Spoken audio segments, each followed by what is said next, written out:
Hello guys, ಇದೀಗ ಬರ್ತಿದೆ big shocking news. RCB ತಂಡಕ್ಕೆ ದೊಡ್ಡ ಆಘಾತ.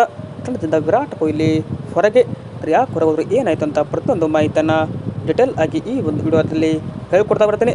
ಬಟ್ ನೀವು ಪೂರ್ತಿ ವಿಡಿಯೋ ನೋಡಿ. ವಿಡಿಯೋ ಇಷ್ಟ ಆದರೆ ಸಬ್ಸ್ಕ್ರೈಬ್ ಆಗಿ. ಬನ್ನಿ ಹಾಗಾದ್ರೆ ತಡ ಮಾಡಿದೆ ಇದೀಗ ವಿಡಿಯೋ ಶುರು ಮಾಡೋಣ. ಅಂದರೆ RCB ತಂಡಕ್ಕೆ ಇದೀಗ ನಿನ್ನೆ ದಿವಸ ಪ್ರಾಕ್ಟೀಸ್ ನಮ್ಮ RCB ಮಾಡಬೇಕಾಗಿತ್ತು. ಅಂದರೆ ಇಂದು RR ವಿರುದ್ಧ ನಮ್ಮ RCB ಅಹಮದಾಬಾದ್ ಗ್ರೌಂಡ್ನಲ್ಲಿ ಎಲಿಮಿನೇಟರ್ ಪಂದ್ಯ ಆಡ್ತಿದೆ. ಈ ಒಂದು ಪಂದ್ಯ ತುಂಬ ನಮಗೆ ಇಂಪಾರ್ಟೆಂಟ್ ಆಗಿದೆ. ಹೀಗಾಗಿ ಈ ಒಂದು ಪಂದ್ಯಕ್ಕೆ ನಮ್ಮ RCB ಪ್ರಾಕ್ಟೀಸ್ ಮಾಡಿದ ಕಣಕ್ಕೆ ಹೇಳ್ತಾ ಇರೋದು ನಮಗೂ ಕೂಡ ಬೇಜಾರಾಯಿತು. ಬಟ್ ಯಾಕೆ ಪ್ರಾಕ್ಟೀಸ್ ಮಾಡಿಲ್ಲ ಅಂತ ಕೇಳೋದಾದರೆ, ವಿರಾಟ್ ಕೊಹ್ಲಿ ಅವರಿಗೆ ಸೆಕ್ಯೂರಿಟಿ ಕೊಡುವ ಸಲುವಾಗಿ ಈ ಒಂದು ನಿರ್ಧಾರ ತೆಗೆದುಕೊಂಡಿದೆ. ಬಟ್ ಕಂಪ್ಲೀಟ್ ಆಗಿ ಪ್ರಾಕ್ಟೀಸ್ ಸೆಷನ್ ಇದೀಗ ಕ್ಯಾನ್ಸಲ್ ಆಗಿದೆ ಅಂತಲೇ ಮಾಹಿತಿ ಬರ್ತಿದೆ.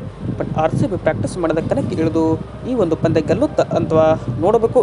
ಯಾಕಂದರೆ ಒಂದು ಪಂದ್ಯ ಆದರೆ ಏನಪ್ಪ ಅಂದರೆ ಹಿಂದಿನ ದಿವಸ ಪ್ರಾಕ್ಟೀಸ್ ಮಾಡಿದಾಗಲೇ ನಮಗೆ ಏನಂತ ಗೊತ್ತಾಗೋದು. ಬಟ್ ಅದೇ ಥರ RCB ಇದೀಗ ಹಾಗೆ ಕಣಕ್ಕೆ ಇಳಿದು ಗೆಲ್ತಾರ ಅಲ್ಲ ಕಾದು ನೋಡಬೇಕು. ವಿಡಿಯೋ ಇಷ್ಟ ಆದರೆ ಲೈಕ್ ಮಾಡಿ. Thank you.